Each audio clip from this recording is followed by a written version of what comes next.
Hello दोस्तों, नमस्कार। मैं अंकुर सिंह आप सभी का हार्दिक स्वागत करता हूं हमारे इस YouTube चैनल पर। दोस्तों, आप सभी जानते होंगे कि कल 29 जुलाई को हमारी भारतीय सरकार ने एक नई शिक्षा प्रणाली को प्रस्तावित किया।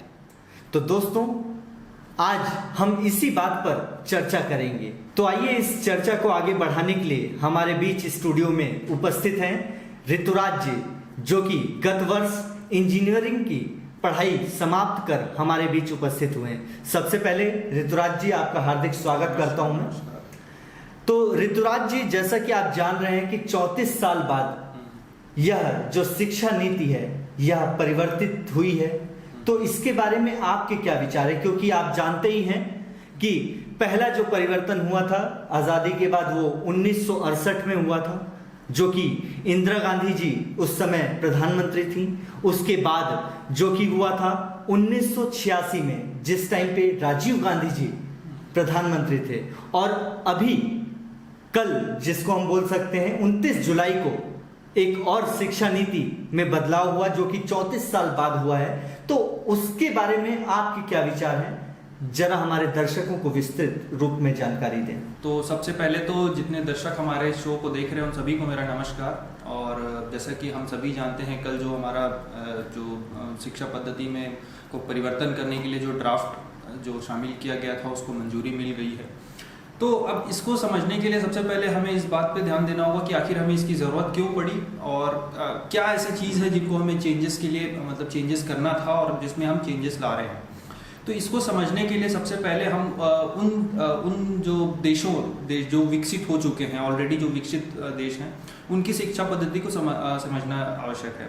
तो जब हम देखते हैं जितने भी वेस्टर्न कंट्रीज हैं, खास करके जो यूरोपियन कंट्रीज हैं या आप USA को देखेंगे, तो सबसे खास बात जो उनकी शिक्षा पद्धति में होती है वो ये होती है कि वहाँ पे प्रैक्टिकल नॉलेज पे ज़्यादा फोकस किया जाता है as compared to theoretical knowledge.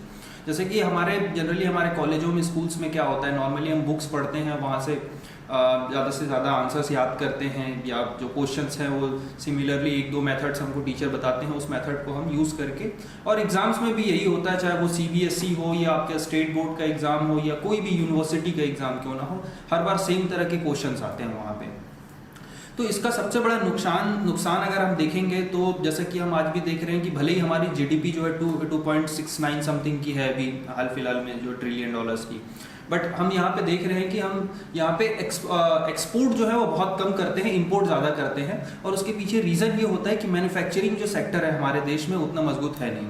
और कहीं ना कहीं ये जो रिलेशन है ये एजुकेशन सिस्टम से ही है, क्योंकि हमारे देश में मैन्युफैक्चरिंग इतना नहीं होता, स्किल्स की कमी है हमारे देश में। कहने का मतलब ये है, आज चाइना हमारे बाद, हम 1947 में हम आज़ाद हुए, हमारे बाद वो आज़ाद हुआ, और हम चाइना की भी स्थिति देखेंगे 1990 के दशक तक दोनों कंट्री की स्थिति जो थी सेम थी। बट अचानक से जो है वहाँ पे इस चीज़ में बूस्टअप आया कि वहाँ पे मैन्युफैक्चरिंग का आज हब बन चुका है चाइना। उसके पीछे रीज़न ही ये है कि उनकी भी अगर आप एजुकेशन सिस्टम देखें तो वहाँ पे जो है प्रैक्टिकल नॉलेज पे ज़्यादा फोकस किया जाता है। तो जिस वजह से क्या होता है कि बच्चों में जो है स्किल्स डेवलप होता है, जो कि इंडिया में उस चीज़ की कमी है। अगर मैं एज एग्जांपल आपको बताऊं, एक नॉर्मल सा कोई बच्चा है, 5वीं 6वीं का बच्चा है, 5वीं क्लास 6वीं क्लास या 10वीं में या इवन 12वीं में पढ़ता है जी, अगर आप उसको देखेंगे तो उसके अंदर स्किल्स कुछ भी नहीं होता है। ठीक है, वो भले ही एग्जाम में 100 मार्क्स ला रहा है या 98% 100% भले ही मार्क्स लेके आ रहा है, लेकिन अगर आप स्किल्स, अगर उस 12वीं क्लास के बच्चे को आप छोड़ दें, घर के बाहर आकर रख दें 2 दिन के लिए, बोले कि आप अपने से जाइए, आप खुद से कमाइए और अपना खर्चा आप निकालिए, तो वो नहीं निकाल पाएगा, क्योंकि उसके पास कोई भी ऐसे स्किल्स नहीं है जिसके दम पे वो कहीं से कुछ प्रोडक्टिव कर पाए। उसने सिर्फ जिंदगी भर बुक पढ़ा है और वो उसका जो सोच है वो वहीं तक सीमित रह जाता है।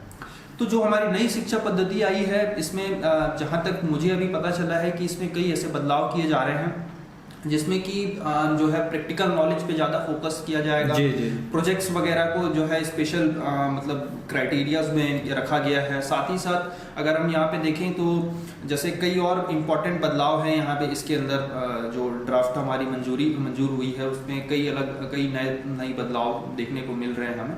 तो ये बहुत आवश्यक था हमारे लिए, और ये बहुत मुझे ऐसा लगता है कि ये लगभग 90 के दशक में जो हमारा बदलाव हुआ था लास्ट टाइम पे, लास्ट टाइम पे आई थिंक 1992 के आसपास कुछ जब रिवाइज हुआ था जी रिवाइज, हाँ थोड़ा सा रिवाइज किया गया था इसको। उस टाइम पे ही कंप्लीट शिक्षा पद्धति को बदलने की आवश्यकता थी, जो कि अभी 2020 में हो रहा है। तो ऑलरेडी हम बहुत ज़्यादा पीछे हैं अगर हम बाकी कंट्रीज से देखें तो इसलिए ये महत्वपूर्ण है। अभी जो बदलाव किया जा रहा है ये बहुत ही ज़्यादा इम्पोर्टेंट है और ये होना चाहिए। और अभी भी सरकार ने भले ही इसे मंजूरी दे दी है, बट पता नहीं ये कब से लागू होगा देश में, इसको लेके अभी भी कोई खुलासा नहीं हुआ है। तो वैसे अगर देखा जाए पूरे देश में लागू होने में कम से कम इसको 10 से 15 साल लग सकते हैं।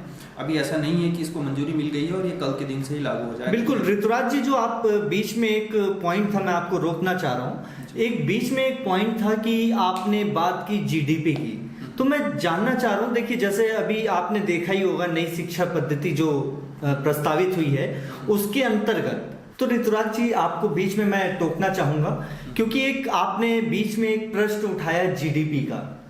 तो मैं जानना चाहता हूं, जैसे कि आपने सुना भी होगा कि कल जो नई शिक्षा पद्धति प्रस्तावित हुई है भारत सरकार के द्वारा, उसमें एक नई बात मुझे सुनने को मिली है, जो कि पहले जैसे आपने देखा ही होगा, जाना भी होगा कि 4% टोटल जीडीपी का खर्च किया जाता था शिक्षा पद्धति पर, परंतु अब 6% जीडीपी का खर्च किया जाएगा हमारी शिक्षा पद्धति पर अब। तो इससे आपको क्या लगता है कि कितना विकास होगा शिक्षा के क्षेत्र में? जी देखिए, ये जो प्रश्न है कि 6% जीडीपी का, अगर आप जैसे आपने बताया कि 4% जीडीपी अभी तक खर्च किया जा रहा था, अगर आप 2017-18 के जो फाइनेंशियल ईयर था उसकी यदि आप वहाँ पे अगर डेटास देखेंगे तो लगभग 2.5% समथिंग कुछ खर्च हुआ था, उससे भी कम खर्च हुआ था जी। तो वो कहने के लिए 4% बोलते थे वो, बट उतना भी नहीं हो रहा था खर्च, है ना। और भारत जैसे मतलब जहाँ की जनसंख्या इतनी है, लगभग 1.3 बिलियन की पॉपुलेशन है हमारी इतनी बड़ी कंट्री में, अगर हम 2% 3% एजुकेशन पे खर्च कर रहे हैं तो वो बहुत ही कम है। अगर आप देखें कई अफ्रीकन कंट्रीज हैं जो अंडर डेवलप कंट्रीज है, जैसे जिम्बाब्वे की अगर मैं बात करूं, जिम्बाब्वे की जो वहाँ पे एजुकेशन सिस्टम पे वो अपने जीडीपी का 7% अपनी जीडीपी का खर्च करते हैं, जबकि वो एक अंडर डेवलप कंट्री है, उनकी जीडीपी इतनी बड़ी भी नहीं है जितनी बड़ी इंडिया की जीडीपी है। तो इसलिए देखिए 6% जो अभी भी बोला गया है, जो 6% भी हालांकि जो इंडिया का साइज है और जो यहाँ की पॉपुलेशन है उसके हिसाब से बहुत ही कम है, क्योंकि बहुत सारे सेक्टर्स में भी काम करने बचे हुए हैं, है ना। आपको नए लैब्स बनाने हैं, फिर अभी जो एक नया चीज़ जो ऐड किया गया है इसमें कि अब कोई भी बच्चा जो है वो कोई भी सब्जेक्ट चूज कर सकता है, लाइक अगर कोई मैथ्स वाला है तो वो अगर म्यूजिक वगैरह रखना चाहे बिल्कुल तो अब उसके लिए आपको टीचर्स को भी पहले ट्रेन करना होगा उसके लिए, तभी आप उन चीज़ों को जो है मतलब लागू कर सकते हैं। अदरवाइज अभी अगर आप देखेंगे किसी जो प्राइवेट बड़े स्कूल्स होते हैं वहाँ पे आपको देखने को मिल जाए तो मिल जाए, अदरवाइज आपको जो गवर्नमेंट स्कूल में कहीं भी कोई म्यूजिक का टीचर आपको देखने को नहीं मिलेगा। बिल्कुल, आप बात कर रहे हैं परिवर्तन की, तो जो परिवर्तन की आप बात कर रहे हैं, क्या ये परिवर्तन कहीं ना कहीं हमारे देश के युवाओं में जो कि आज शिक्षित हो रहे हैं उनको यह कितना मददगार साबित होगा? जी देखिए, मददगार तो बिल्कुल, ये तो आने वाले वक्त पे ही पता चलेगा कि ये कितना मददगार साबित हो रहा है। और बेसिकली ये जो अभी ड्राफ्ट बने हैं वो इम्प्लीमेंट कितने टाइम लग रहा है उनको इम्प्लीमेंट करने में और किस तरह से इम्प्लीमेंट किया जा रहा है, तो इन सभी चीज़ों को देखने के बाद ही आप ये डिसाइड कर पाएंगे कि ये जो है कितना मददगार साबित हो रहा है। वैसे जो अभी ड्राफ्ट में जो चीज़ें लिखी हुई है ऑन द पेपर, जो चीज़ें हैं उनको देख के तो ये बहुत ही अच्छा लग रहा है, और यदि सच में अगर इम्प्लीमेंट होता है, ये चीज़ें अगर इम्प्लीमेंट होती है तो डेफिनेटली ये बहुत ही ज़्यादा जो है भारत के लिए मतलब अच्छी बात है, और हमारा जो आने वाला फ्यूचर है वो बहुत ब्राइट हो सकता है अगर ये अगर रियलिटी में ये इम्प्लीमेंट होते हैं। बिल्कुल, एक बात और मैं पूछना चाहूंगा ऋतुराज जी आपसे कि जैसा आपने सुना होगा एक अभी नई कंट्रोवर्सी इसी पर क्रिएट हो चुकी है कि इतिहास के कुछ पन्नों को टटोला जाएगा, इस तरीके की कुछ चीजें हमारे सामने आई हैं, तो उस पर आपकी क्या राय है? जी